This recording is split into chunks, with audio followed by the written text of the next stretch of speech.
यं प्रव्रजन्तः मनुपेतमपेतकृत्य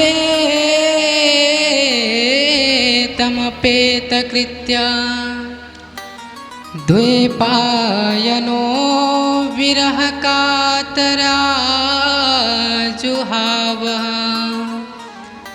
पुत्रेति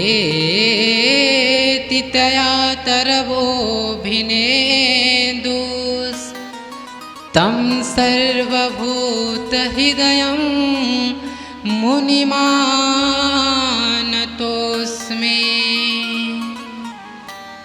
श्री सुखदेव महाराज का जन्म हुआ और जन्म लेते ही घर परिवार का परित्याग करके श्री सुखदेव महाराज ने संन्यास ले लिया।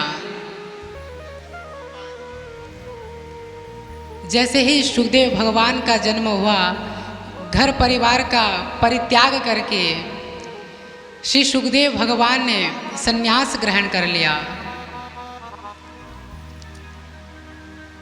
सुखदेव जी महाराज का चरित्र बड़ा ही अद्भुत है।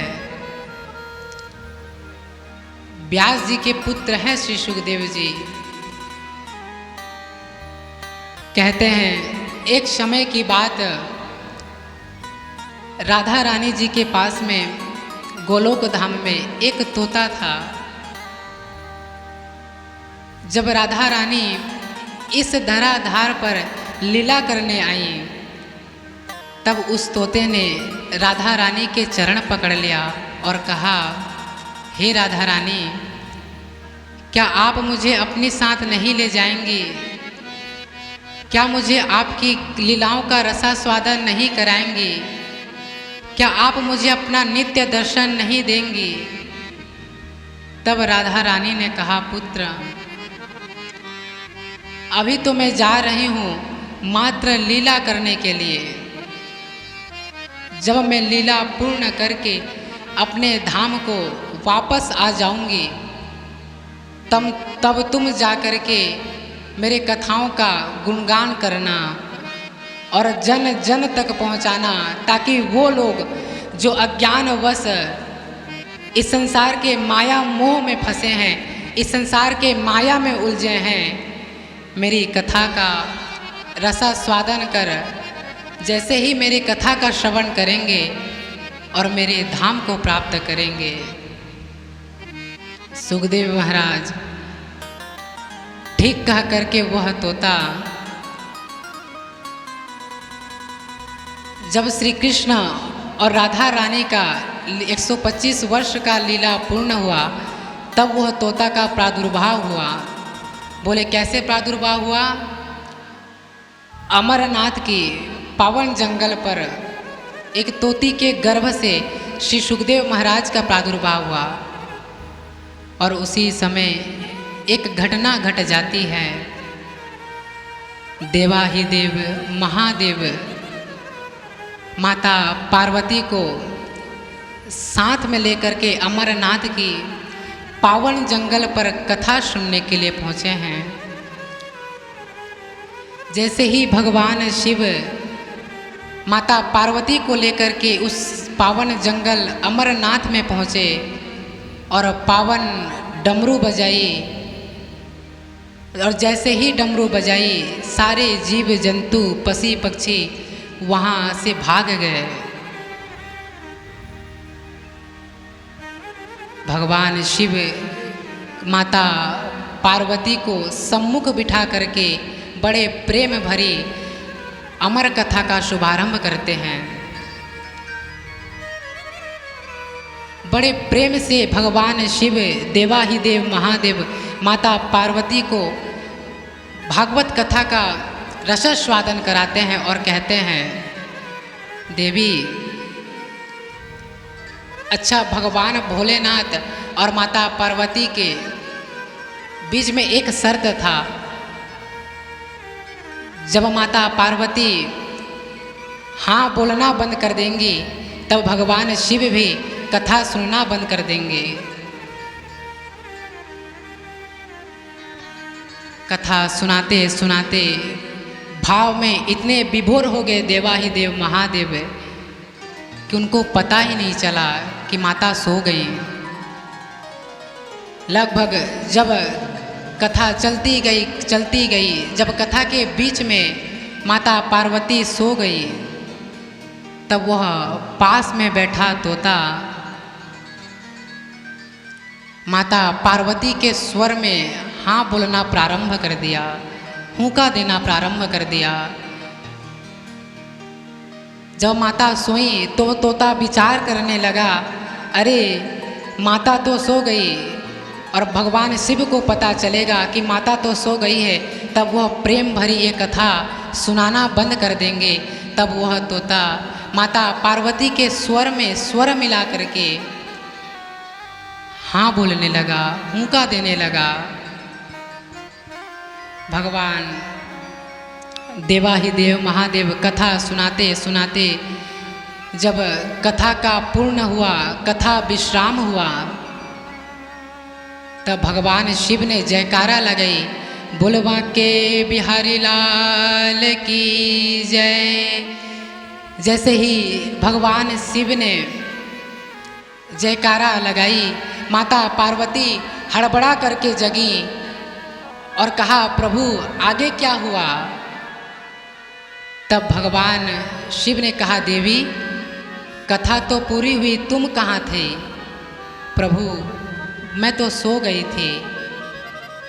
तब भगवान ने कहा, मुझे तो बराबर हाँ का आवाज़ सुनाई दे रहा था, मुझे स्पष्ट तुम्हारी आवाज़ आ रही थी। तब माता ने कहा, प्रभु मैं तो सो गई थी।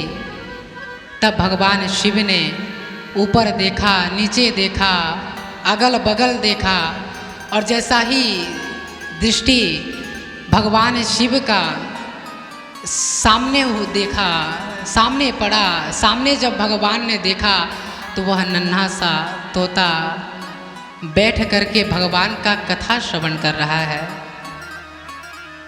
तब भगवान शिव को क्रोध आया, बोले आपने मेरी कथा बड़ी चोरी से श्रवण की है, तुमने मेरी कथा चोरी से श्रवण किया है, इसलिए मैं तुम्हें मृत्यु दंड दूंगा। अब वह तोता भागने लगा, वह तोता आगे आगे, और भगवान शिव त्रिशूल लेकर के पीछे पीछे उस तोता को मारने के लिए भाग निकले। भागते भागते वह तोता बद्रीनाथ पहुंच गया, और उसी समय बद्रीनाथ में व्यास जी की पत्नी अपनी मासिक धर्म से निवृत्त होकर के अपने केसों को झूल रही थी। उसी समय उनको जम्भाई आई और वह तोता व्यास जी के पत्नी के मुखक द्वार में घुस करके सीधे गर्भ में प्रवेश कर गया। तब भोलेनाथ त्रिशूल लेकर के दौड़ते दौड़ते आए और कहा, देवी अभी अभी हमारे यहाँ से एक चोर चोरी करके आया है। तब व्यास जी की पत्नी ने कहा, प्रभु आपसे तो बिना मांगे ही सब कुछ मिल जाता है, ऐसा कौन सा वस्तु उसने चुरा लिया? तब भोलेनाथ ने कहा, देवी उसने अमर कथा चोरी से श्रवण कर ली है, उसने चोरी से मेरी कथा श्रवण किया है, मैं उसे प्राण दंड दूंगा। तभी व्यास जी की पत्नी ने कहा, प्रभु आप कितने भोले हैं, अगर उसने कथा सुन ली तो वो तो अमर हो गया, अगर मान लो अपनी शक्ति से उसको मार दिया तो क्या कथा की महिमा कम नहीं हो जाएंगी? इसलिए आप जाइए। तभी भोलेनाथ वापस कैलाश पर आ गए। तभी एक दिन व्यास जी ने उस तोते से कहा, बेटा आप बाहर क्यों नहीं आते, आप बाहर आइए, अरे आपके द्वारा जन कल्याण होगा। तब वह तोता अंदर से ही कहने लगा, पिताजी मैं बाहर नहीं आना चाहता, मैं माया में उलझना नहीं चाहता, मैं बड़े प्रेम से माँ के गर्भ में रह करके भगवान का चिंतन कर रहा हूँ, इसलिए मुझे अंदर रहने दीजिए। सज्जनों, वह तोता माँ के गर्भ में 1 नहीं, 2 नहीं, 3 नहीं, पूरे 12 वर्ष तक रहे। जब व्यास जी की पत्नी को पीड़ा हुआ, व्यास जी की पत्नी को दर्द हुआ, तभी व्यास जी ने कहा उस तोते से, बेटा तुम बाहर आओ, तुम्हारी माँ को बड़ी कष्ट हो रहा है, बड़ी पीड़ा हो रही है, अरे तुम्हारे द्वारा जल कल्याण होगा।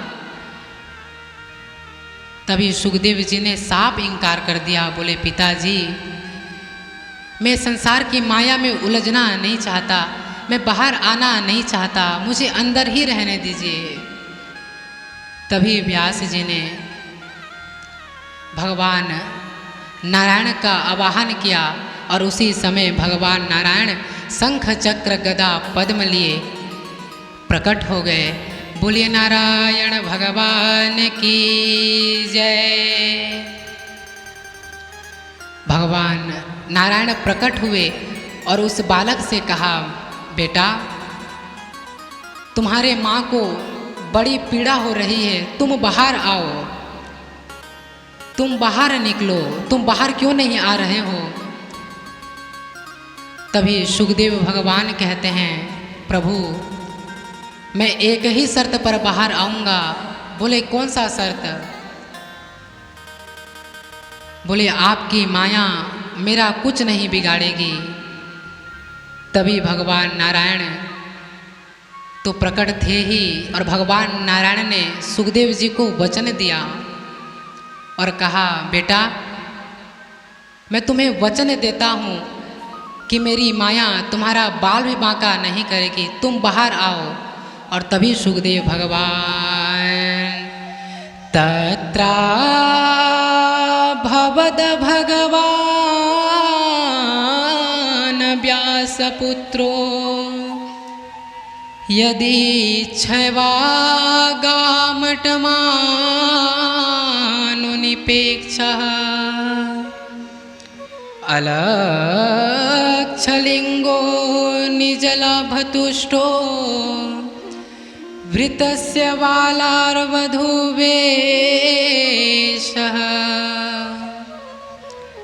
सुखदेव भगवान का जन्म हुआ और सुखदेव जी जैसे ही जन्म लिया संन्यास लेने के लिए वन की ओर प्रस्थान कर गए। तभी व्यास जी पुत्र के मोह में बंध करके पुत्र को आवाज लगाने लगे, हे पुत्र पुत्रेति तन्मे तया तरवो विनेदुस। हे पुत्र रुक जाओ, पुत्र रुक जाओ, पुत्र रुक जाओ, बेटा रुको, बेटा रुको, कहाँ चले जा रहे हो, बेटा संस्कार कर लो फिर चले जाना। सुखदेव भगवान ने कहा, पिताजी मैं माया में उलझना नहीं चाहता, मुझे जाने दीजिए। व्यास जी ने कहा, पुत्र गृहस्थी कर लो फिर चले जाना।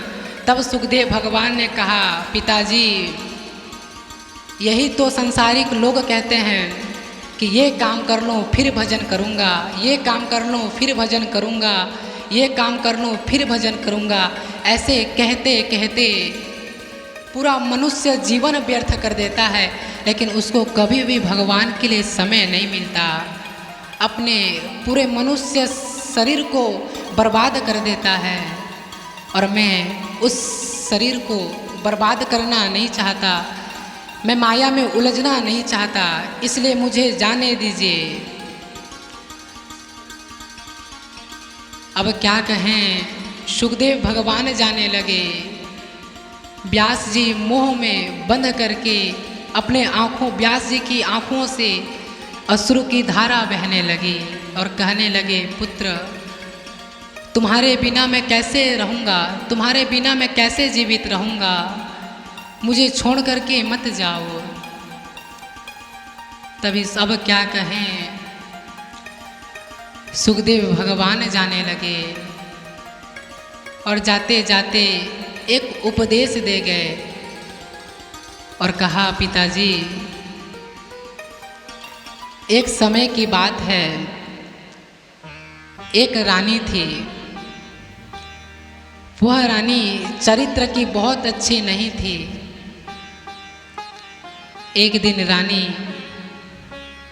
बालकनी में खड़े होकर के एक पुरुष को जाते देखा और पुरुष को जाते देख करके उस पुरुष को इशारा करने लगी, बुलाने लगी, आओ आओ, मैं बुला रही हूँ तुमको। तब वह पुरुष सोचा कि रानी जी को कोई काम होगा और रानी के महल में आया। तब रानी ने कहा, देखो, तुम इतने सुंदर हो कि मैं तुम पर आसक्त हो गई हूँ। तुम इतने सुंदर हो कि मैं क्या कहूँ, तुम्हारे सुंदरता में मैं आसक्त हो गई हूँ।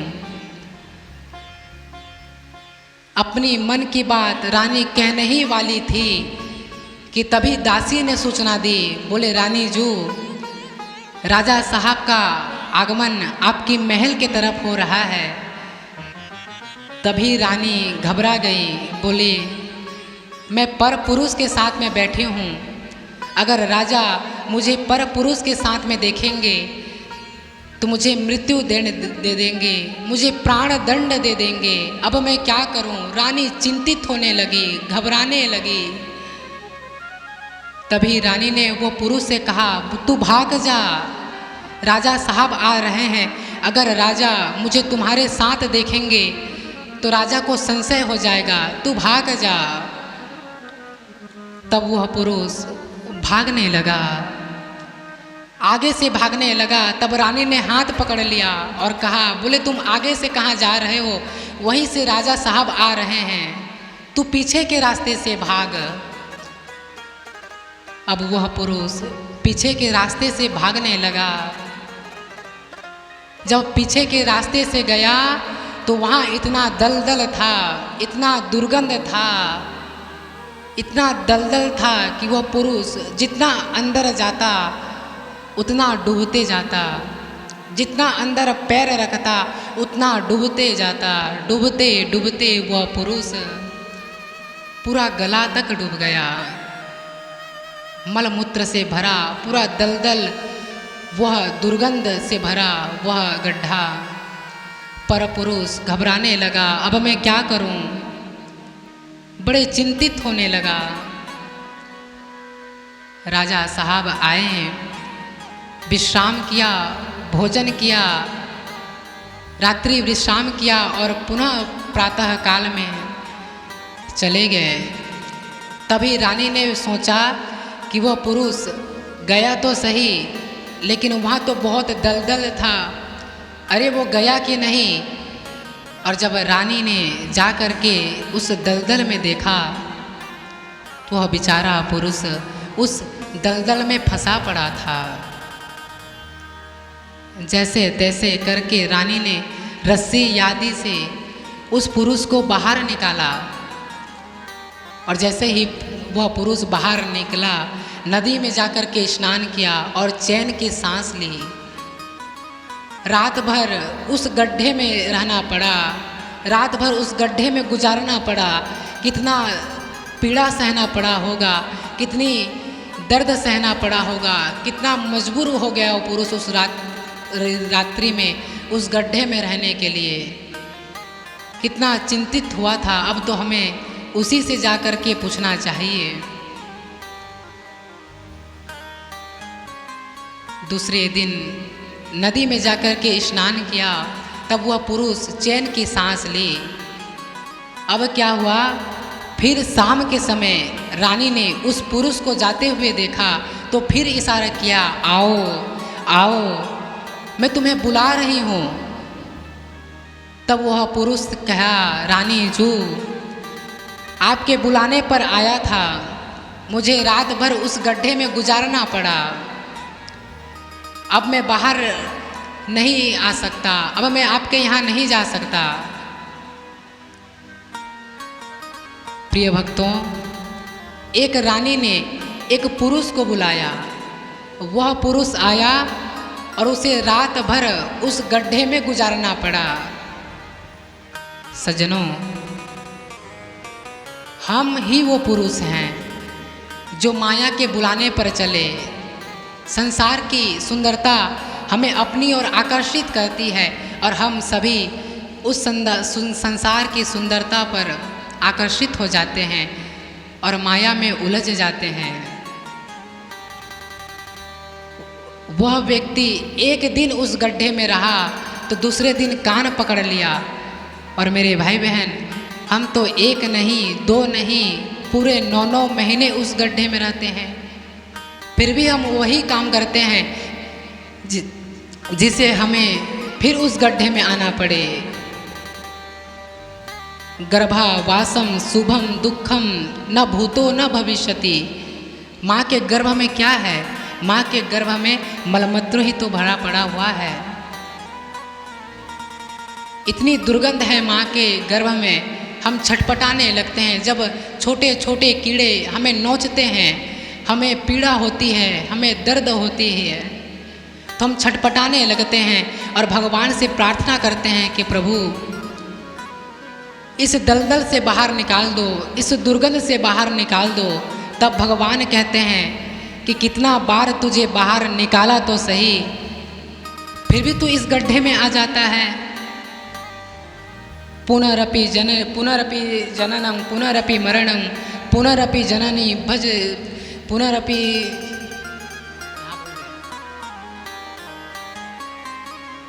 आदि शंकराचार्य जी कहते हैं कि यदि जन्म और मृत्यु से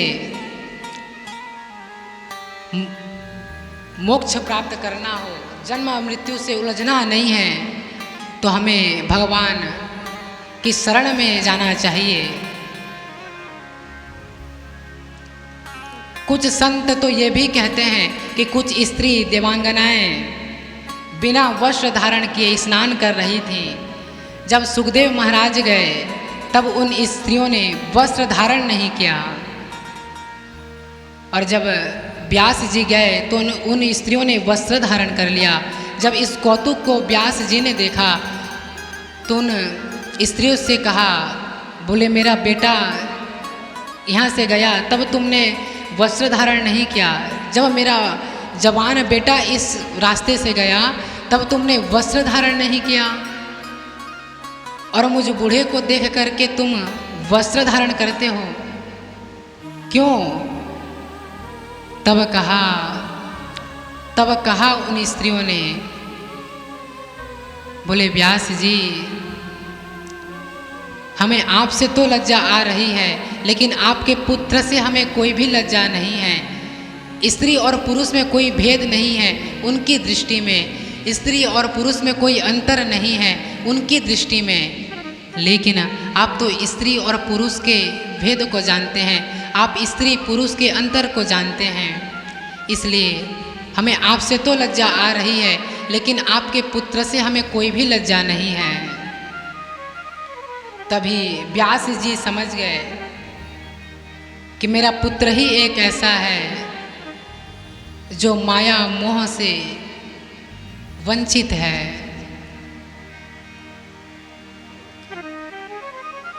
तभी सुखदेव भगवान जंगल में समाधित्य हो गए और व्यास जी ने अपने 2 शिष्यों को बुला करके कहा, जाओ जिस जंगल में मेरा बेटा सुखदेव समाधित्य है उस जंगल में जा कर के मेरे श्लोक को गाना, मेरे सुखदेव को सुनाना। और वह शिष्य जंगल में जा कर के प्रभु के श्लोकों का गान करने लगे, भगवान के सुंदर का निरूपण करने लगे। और गुरु व्यास जी के शिष्य कहते हैं कि वरहा पीड़म नटवर बको कर्णयो निकर्णिकारम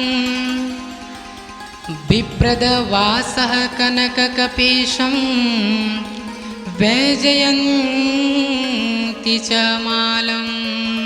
सुखदेव भगवान ने कहा कि भाई इतना सुंदर कौन है संसार में, क्या इतना सुंदर कोई हो सकता है। तभी व्यास जी के शिष्य ने कहा, ऐसे ही 18,000 श्लोक आपके पिताजी के पास में हैं, चल करके खुद ही सुन लीजिए। अब तो ऐसे सुंदर से भगवान को देखने के लिए श्री सुखदेव जी महाराज पागल से हो गए। सुखदेव जी कहने लगे, कन्हैया तुम्हें एक नजर देखना है, जिधर तुम छिपे हो, जिधर तुम छिपे हो उधर देखना है, कन्हैया तुम्हें एक नजर देखना है। कितने सुंदर है भगवान, कोई इतना भी सुंदर होगा हमने कभी न सोचा। श्यामल श्यामल सुंदर सुंदर एक बांसुरी वाला देखा, कोई इतना भी सुंदर होगा हमने कभी न सोचा। नाम तुम्हारा पालनहारा, नाम तुम्हारा पालनहारा, न जाने कब दरस होगा,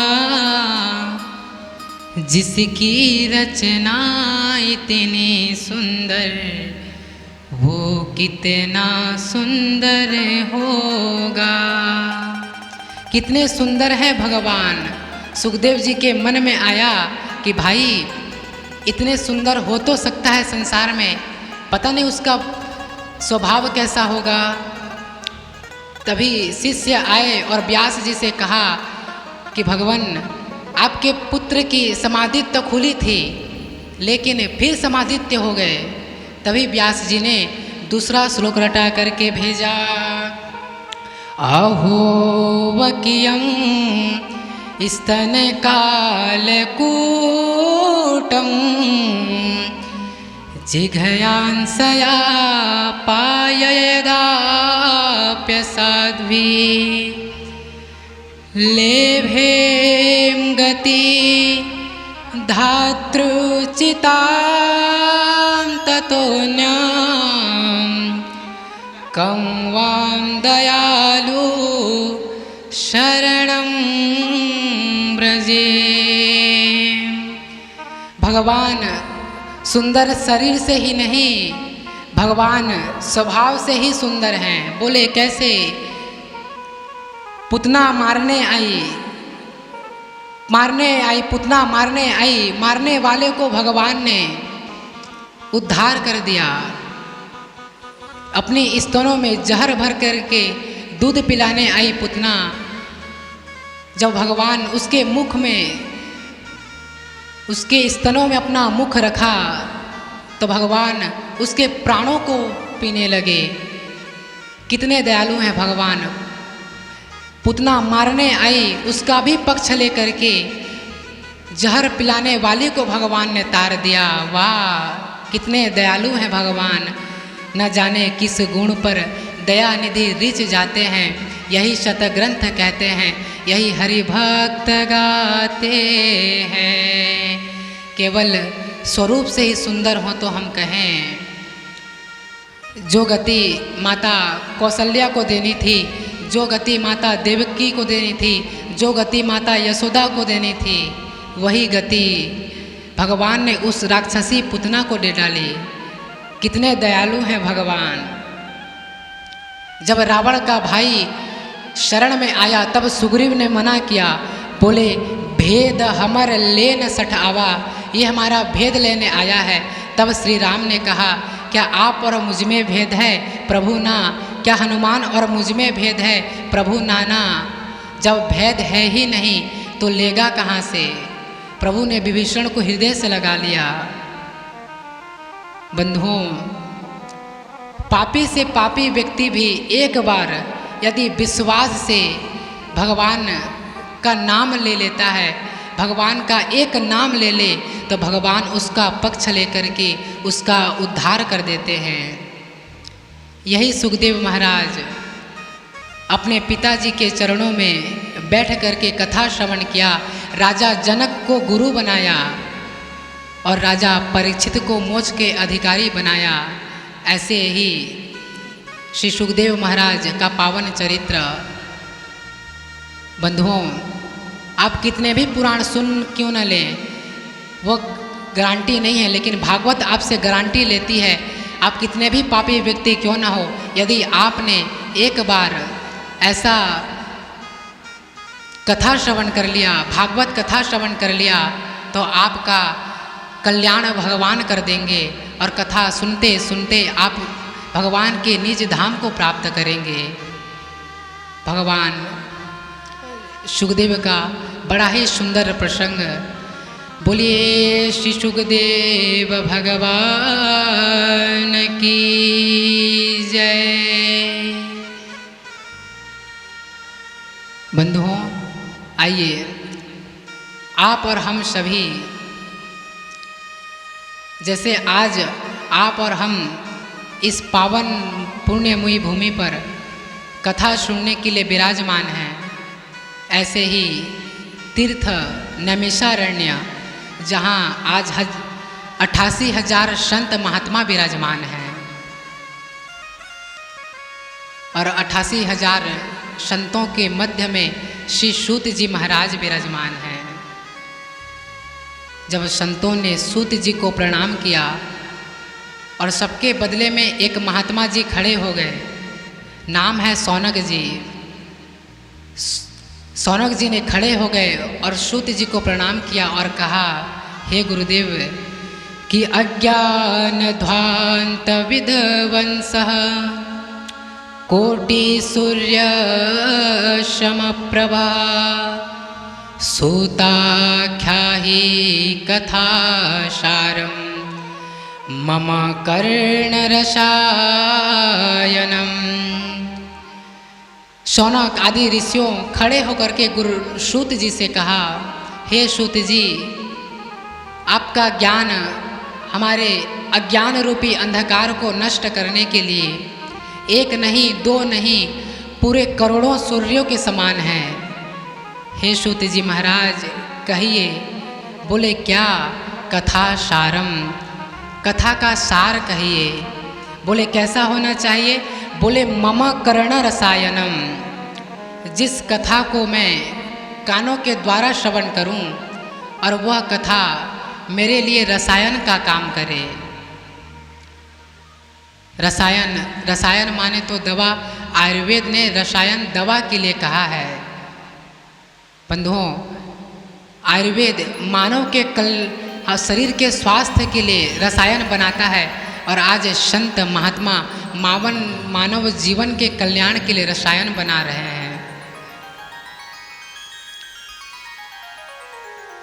बोले, रसायन माने तो दवा, तुम्हें कौन सी बीमारी है? तब शौनक आदि ऋषियों ने कहा, बोले प्रभु, हमें भव रोग है, बार बार आवागमन का चक्र, बार बार आना, बार बार मरना, ये एक रोग ही तो है। इस भव रोग से छुटकारे के लिए, इस जीव के उद्धार के लिए हमें एक सुंदर सी कथा बताइए, एक सुंदर सा उपाय बताइए। भक्ति ज्ञान विरागाप्तो विवेको वर्धते महान, जिस कथा को सुनने से हमारे अंदर भक्ति बढ़े, ज्ञान बढ़े और वैराग्य बढ़ जाए, ऐसा सुंदर सा कथा कहिए। तभी शौनक आदि ऋषियों ने कहा कि श्रेयसाम यत भवे छेयः पावनानास्य पावनम कृष्ण प्राप्तिकरं शाश्वत साधनं तद्वदाधुना। सूत जी के चरणों में जब प्रश्न किया, बंधुओं, हम संतों के पास में जाते हैं, किसी ब्राह्मण के पास में जाते हैं, किसी मंदिर के पुजारी के पास में जाते हैं, तो हम प्रश्न करते हैं, हम कुछ पूछते हैं, कुछ सवाल करते हैं, पर वास्तविकता में क्या पूछना चाहिए, संत के पास में जाकर के क्या सवाल करना चाहिए, यह भी हर कोई नहीं कर सकता। क्योंकि संत चमत्कार करने वाले नहीं होते, संत तो आविष्कार करने वाले होते हैं। संतों का काम चमत्कार करना नहीं है, संतों का काम तो आविष्कार करना है। क्योंकि सच्चा भगवान भक्त चमत्कार नहीं चाहता, वो तो प्रभु के प्रेम को चाहता है। इसलिए संतों में जा कर के पूछिए, एक ही प्रश्न पूछिए कि प्रभु में मेरा मन कैसे लगे, मैं भजन कैसे करूं। संतों के पास में जा कर के यदि पूछना है तो पूछिए, मेरे जीवन के क्या कर्तव्य हैं, मैं अपने जीवन को कल्याण कैसे करूं, मैं अपने जीवन को धन्य कैसे करूं, मैं प्रभु का भजन कैसे करूं, प्रभु के चरणों में मेरा मन कैसे लगे। पूछना है तो पूछिए। और संतों ने ऐसा ही प्रश्न किया, बोले महाराज हमें और कुछ नहीं जानना, हमें एक ही बात जाननी है। बोले कृष्ण प्राप्ति करम शाश्वत साधनम तद्वदाधुना।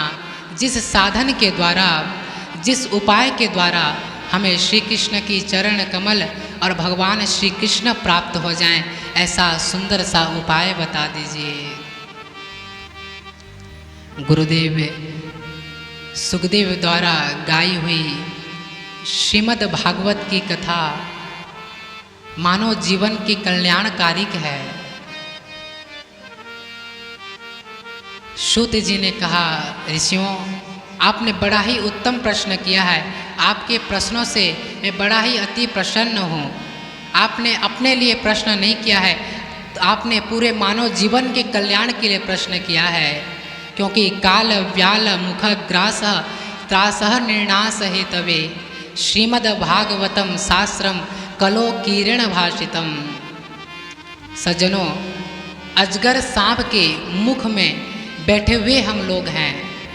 अजगर का सांप मुख खुला है और हम सब उसके बीच में बैठे हैं। पता नहीं वह सर्प कब अपना मुख बंद कर दे, क्या पता। अभी बैठे बैठे किसी की श्वास बंद हो जाए, क्या वो वापस आएगा, इसकी गारंटी है। अभी बैठे बैठे किसी की आंख बंद हो जाए, क्या पता।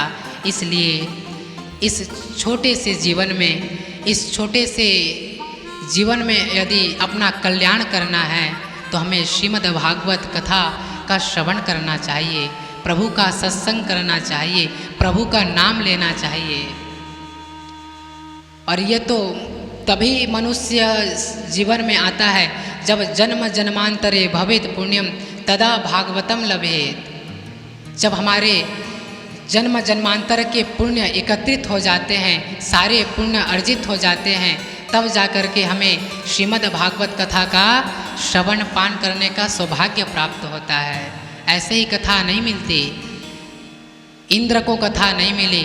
भागवत का सुंदर प्रसंग है, जब गुरुदेव सुखदेव राजा परीक्षित को कथा सुनाने के लिए विराजमान थे, तभी स्वर्ग लोक से देवता अमृत का कलश लेकर के आए और कहा, प्रभु आप अमृत लेकर के आप हमें कथा अमृत दे दीजिए।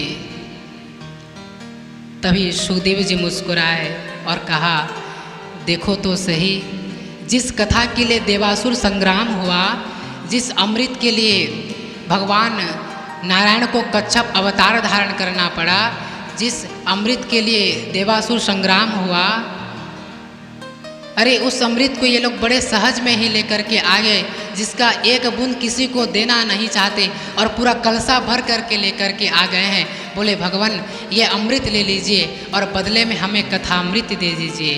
क्योंकि भैया लोग पूजा करें, पाठ करें, दान करें, फूल चढ़ाएं, 1 रुपया भी कहीं इन्वेस्ट करता है तो सोचता है बदले में फ़ायदा कितना का होगा। 1 रुपये भगवान के ऊपर चढ़ा लेंगे और बदले में करोड़ रुपये मांग लेंगे। सुखदेव मुस्कुराए और कहा, बोले भैया अमृत दे रहे हो तो बदले में क्या चाहते हो। बोले ददौ सो कथा अमृतम, ये अमृत रूपी कलश लेकर के आप हमें कथामृत दे दीजिए। तभी सुखदेव जी मुस्कुराए और कहा, अरे देवताओं, क्व स्वधा क्व कथा लोके, क्व काचः क्व वह्निर्महान्, ब्रह्मरार्तो विचारेव तदा देवाञ्जहासः।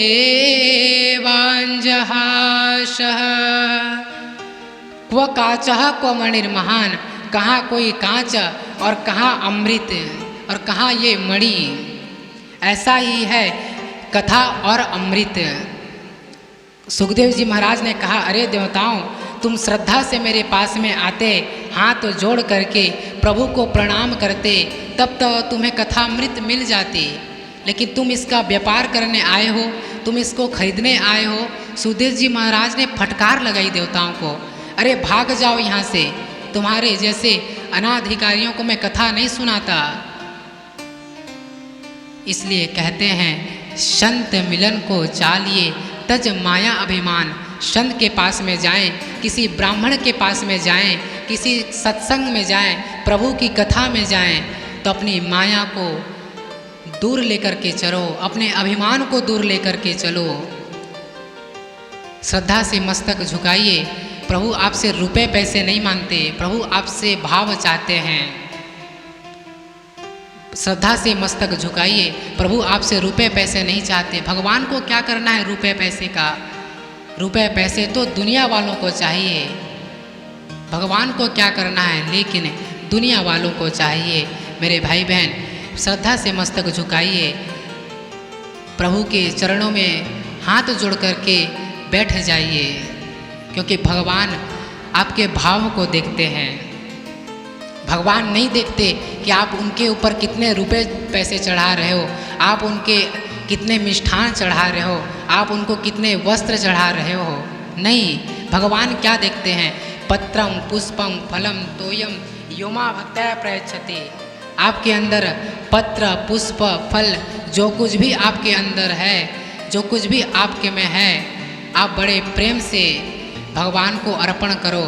भगवान आपके रुपए पैसे नहीं देखते, आप भगवान ये नहीं देखते कि वह कितने बहुमूल्य चीज़ है। भगवान आपके भाव को देखते हैं। तुम गुरुदेव सुखदेव कहते हैं, तुम श्रद्धा से आते तब तो तुम्हें कथा सुना देता, लेकिन अब कथा नहीं सुनाऊंगा। अभक्तास्ताश्च विज्ञायः न ददौश कथामृतं श्रीमद्भागवती वार्ता सुराणामपि दुर्लभा। सज्जनों, यह कथा देवताओं के लिए भी दुर्लभ है। इंद्र जैसे देवताओं को नहीं मिली। सोचिए, आप और हम कितने बड़े सौभाग्यशाली हैं, कितने हमारे भाग्य जगह हैं, जो कि आज आप और हम कथा सुनने के लिए इस कथा पंडाल पर विराजमान हैं। कितनी ऊपर कृपा है भगवान की हमारे ऊपर, क्योंकि ये मनुष्य जीवन में तभी आता है जब भगवान का विशेष कृपा जीव के ऊपर होता है। देवता ब्रह्मा जी के पास में गए, बोले हमारा अपमान किया है, हम अपना अपमान नहीं सहेंगे। अरे कथा ही तो सुनने गए थे, बोले भगा दिया हमें। ऐसा क्या है कथा में जो हमें नहीं सुनाया? तब ब्रह्मा जी ने कहा, लाओ अभी तोल करके देख लेते हैं। जब ब्रह्मा जी ने अपना निरंजनी तराजू बाहर निकाला, एक पड़ले पे दुनिया के सारे सत्कर्म को बिठा दिया। जप तप पूजा पाठ योग साधन, सारे साधनों को एक पड़ले पर रख दिया और एक पड़ले में भागवत को विराजमान किया। जब ब्रह्मा जी अपना तराजू लेकर के तोलने लगे, तो दुनिया के सारे साधन जिस पड़ले पर रखा था वो पड़ला ऊपर हो गया, और भागवत का वजन इतना ज़्यादा था, उसका पुण्यों का प्रताप इतना ज़्यादा था कि वो जमीन से डिगा नहीं, हिला नहीं। लघु न्यानी जातानि गौरवेण इदं महत् तदा ऋषि गणा सर्वे विस्मयं परमं ययुः। उस दृश्य को देख करके सारे के सारे ऋषि गणों को घोर आश्चर्य हुआ। अरे भैया, इतने प्रतापी है भागवत। बोले भैया, भागवत को हल्के में मत लेना। भागवत क्या है? बोले सत्कर्म सूचकम नूनः ज्ञान यज्ञ स्मृतो बुधे। दुनिया का, ब्रह्मांड का अगर सबसे बड़ा सत्कर्म है तो ये केवल श्रीमद् भागवत की कथा है। उससे बड़ा दुनिया में कोई सत्कर्म नहीं। और ऐसा मैं इसलिए नहीं कह रहा हूँ कि मैं भागवत कर रहा हूँ, यही सच्चाई है, यही सत्यता है। ऐसा क्यों है? ऐसा इसलिए है कि इस कथा में आकर के मानवता को शिक्षा है, परमार्थ की, परोपकार की शिक्षा ग्रहण करता है। अगर कथा नहीं होगी तो धर्म कब का लुप्त प्राय हो गया होता। धन्य है संत के चरण और उनके मुख से निकला हुआ यह कथा, जो जगह जगह जाकर के, परिवेश जाकर के, देश विदेश जाकर के धर्म की ध्वजा को पकड़ रखा है, लोगों को धर्म से जोड़ रखा है। अगर कथा नहीं होगी तो धर्म कब का लुप्त प्राय हो गया होता। आज भी कोई ज़्यादा पढ़ाई लिखाई कर लेना महाराज, वो नास्तिक हो जाता है, कहता है मैं भगवान को मानता ही नहीं। भगवान को मानो मत मानो, भगवान कभी नहीं कहते कि तू मुझे मान। भगत बनना है तो मत बनिए। भागवत आपसे इसलिए श्रेष्ठ है।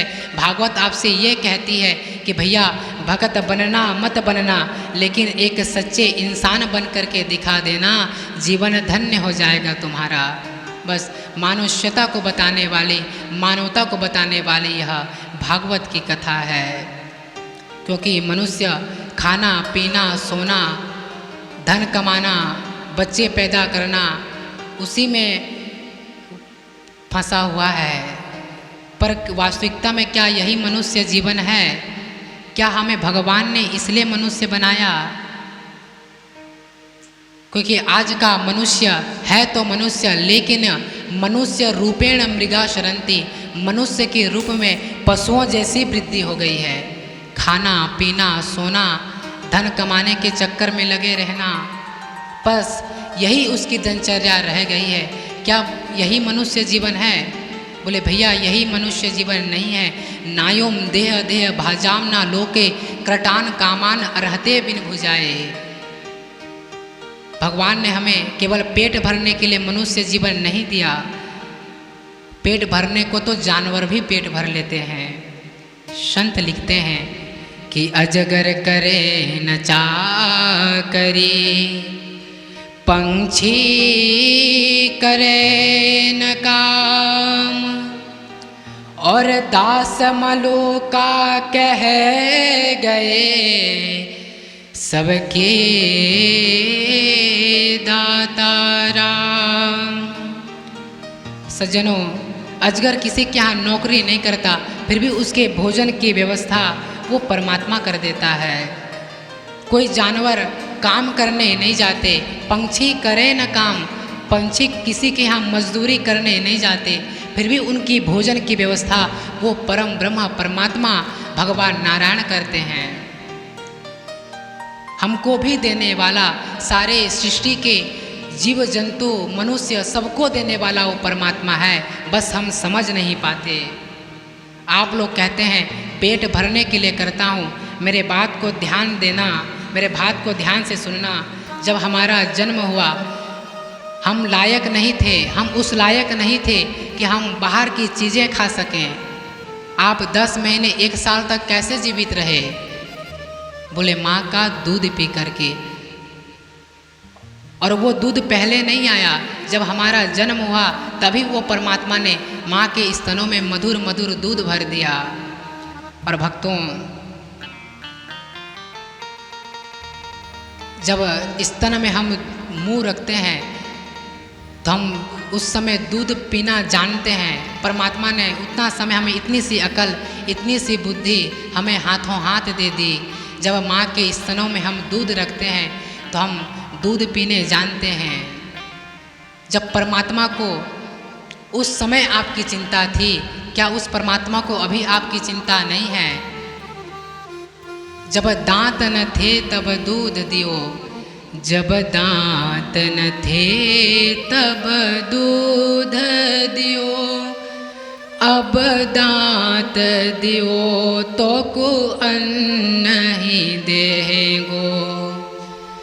जल में थल में पशु पक्षीन में, सबकी सुधि लेत है तो को ही देहोगो। जान को देत अजान को देता हूँ, जहान को देता वो तो को ही देगो। रे मन मूरख सोच करे क्यों, सोच करे कछु हाथ न अहेगो। जब दांत न थे तब दूध दियो, जब हमारा दांत नहीं था तब परमात्मा ने माँ के स्तनों में बड़े मधुर मधुर दूध भर दिए, और उसी समय हम बड़े माँ के स्तनों में बड़े मधुर से दूध पीना प्रारंभ करते हैं। इतनी सी अक्ल, इतनी सी बुद्धि भगवान ने हमें हाथों हाथ दे दी। प्रिय भक्तों, बस हमें कुछ नहीं करना है, हमें बस अपने जीवन को भगवान के चरणों में सौंप देना है। अब सौंप दियो इस जीवन का, सब भार तुम्हारे चरणों में है। जीत तुम्हारे हाथों में है, हार तुम्हारे हाथों में। हे प्रभु, जो जग में रहूं तो ऐसा रहूं, जैसे जल में कमल का फूल रहे। मेरे सब गुण दोष समर्पित हो, भगवान तुम्हारे चरणों में है। जीत तुम्हारे हाथों में है, जीत तुम्हारे चरणों में। हे गोविंद, हे प्रभु, आपसे मैं इतना प्रार्थना करना चाहता हूँ कि मेरा जीवन आपके चरणों में रहूं। प्रभु, मुझे डर लगता है कहीं मैं अपना जीवन व्यर्थ न कर दूं, इसलिए मुझे आपके चरणों में बनाए रखना।